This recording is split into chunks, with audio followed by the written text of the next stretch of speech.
Baik, Assalamualaikum warahmatullahi wabarakatuh. Yang terhormat, Apoteker Mutiara Herawati, SPAM MSc, dan teman-teman kelas D yang kami banggakan. Baik, kami dari kelompok 1 akan mempresentasikan hasil diskusi kami terkait konseling kepada pasien dengan karakterisasi tidak patuh.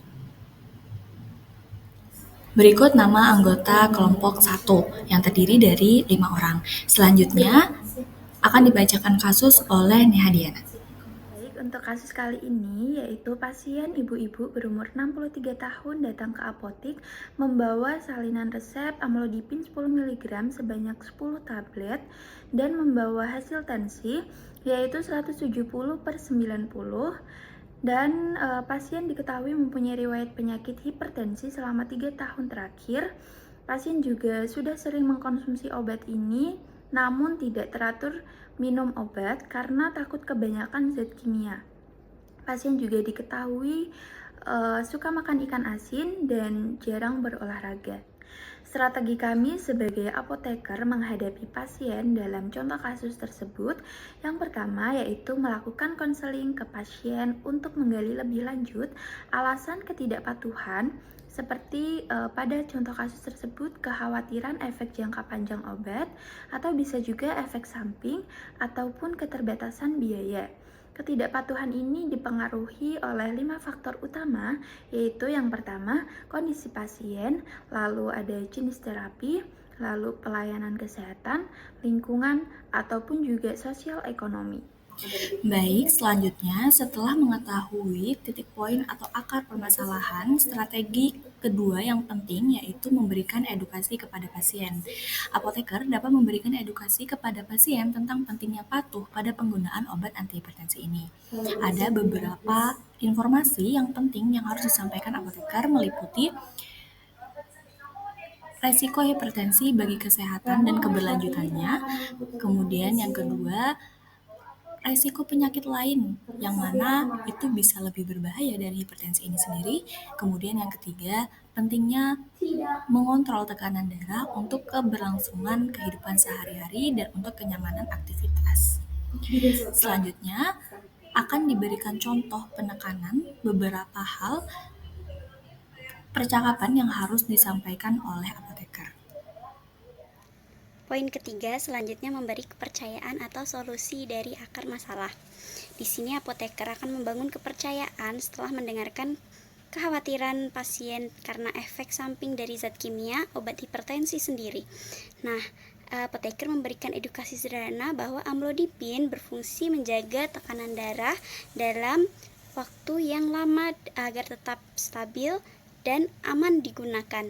Setelah menggali informasi, ditemukan adanya kebiasaan yang buruk dari si pasien. Kemudian apoteker memberikan solusi seperti menyarankan pengurangan konsumsi ikan asin, menyarankan untuk aktivitas ringan seperti jalan kaki, serta mengingatkan pentingnya minum air putih yang banyak, obat yang rutin, dan juga menyarankan pasien untuk berkonsultasi ketika ditemukan adanya keluhan.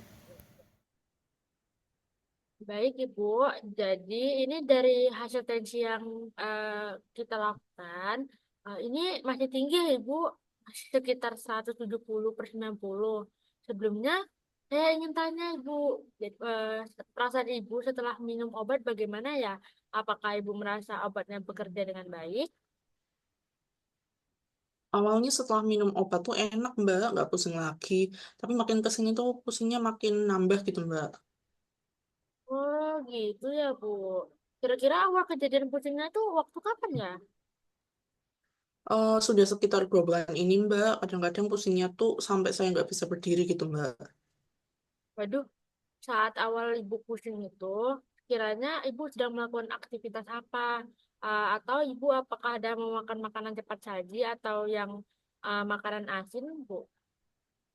Enggak sih Mbak, tapi awal-awal saya dapat obat tuh saya rutin minum obatnya Mbak. Tapi makin lama saya takut kalau kebanyakan minum obat.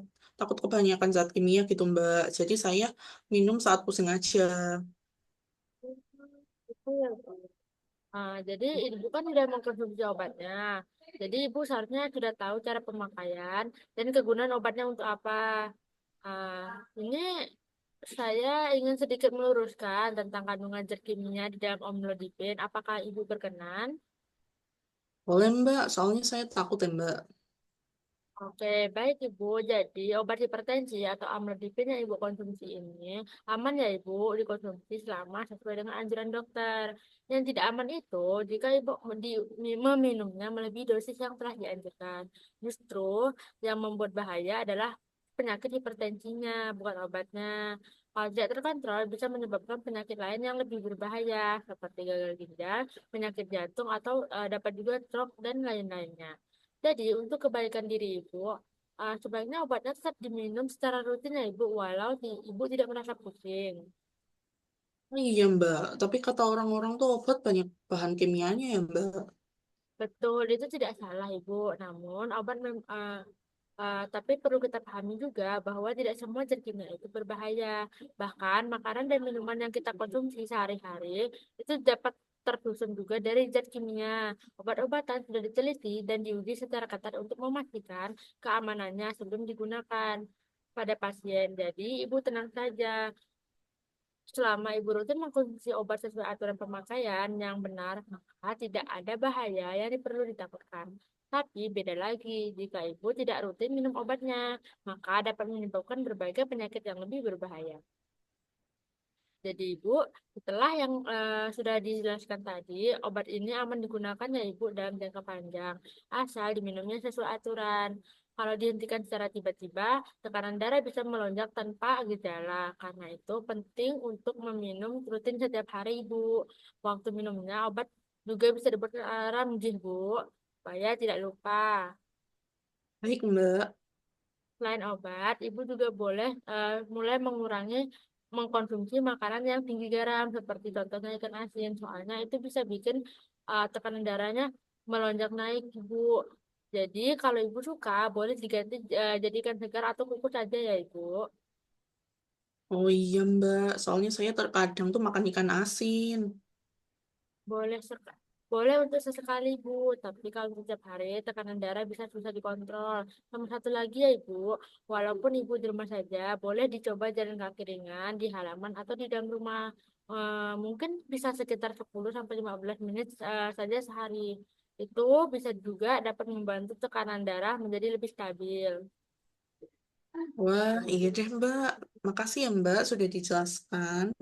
Sama-sama Ibu. Nanti jika Ibu ada keluhan saat mengkonsumsi obatnya, Ibu bisa datang langsung ke apotek atau menelpon ya Bu. Nanti beberapa hari ini akan saya bantu untuk memantau kondisi Ibu ya Ibu.